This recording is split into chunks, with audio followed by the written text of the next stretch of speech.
Չտեսնված հարձակում պատերազմի մեկնարկից ի վեր։ Մոսկվան դեռ ուշքի չի գալիս ուկրաինական ԱԹՍ-ների զանգվածային հարձակումից ու նավթավերամշակման գործարանում բռնկված հրդեհից։ Երկու օր է ինչ Ռուսաստանի սահմանային բնակավայրերն ու մայրաքաղաքը կրակի տակ են։ ՌԴ պաշտպանության գերատեսչության տվյալներով ՀՕՊ-ը միայն անցած գիշեր 133 անօդաչու է խոցել։ Նախնական տվյալով Մոսկվայում կա 17 վիրավոր, այդ թվում 2 երեխա։ Նավթաբազային հարվածի հետևանքով կա զոհ եւ 2 վիրավոր։ Մոսկվայի եւ Արվարձանների բնակիչները սարսափահար լքում են տները։ Ես չէի կարծում, որ պատերազմը կհասնի այստեղ եւ այսպիսի հարվածի տակ կընկնենք։ Մոտենում ենք մեքենային, որ հեռանանք այստեղից։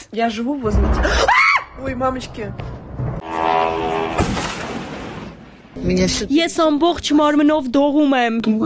Ես կարծում էի, որ դա որոտ է, բայց դրանք անօդաչու թռչող սարքերն էին, որոնցից կրակ էր թափվում։ Հրդեհից հետո սև անձրև է տեղում Մոսկվայի մարզում։ Մեքենաները, պատուհանագոգերն ու հագուստը ծածկվել են թանձր մոխիրով ու սև բծերով։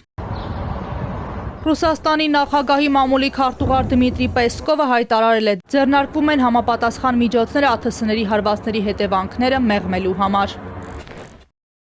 Անօդաչու թռչող սարքերի հարձակումները շարունակվում են, անկախ ամեն ինչից ՀՕՊ համակարգերը զարմանալիորեն լավ են գործում։ Սպասենք Ուկրաինայի տարբեր քաղաքներից ստացված ավելի շատ կադրերի։ Կադրերը տպավորիչ են, արտացոլում են մեր զինված ուժերի հարվածների արդյունքները։ Այդ հարվածները կշարունակվեն։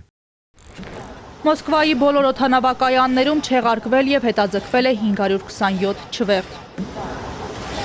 Ավելի վաղ Վլադիմիր Զելենսկին հայտարարել էր, Ուկրաինայի զինված ուժերի Մոսկվայի նավթավերամշակման գործարանին եւ Ռուսաստանի տարածքում գտնվող այլ ռազմական նշանակության թիրախներին հարվածները արդարացի պատասխան են Ուկրաինայի քաղաքների եւ բնակավայրերի դեմ Ռուսաստանի շարունակական հարձակումներին։ Եթե այրվում է Ուկրաինան, կայրվի նաեւ Մոսկվան, ասել էր Զելենսկին։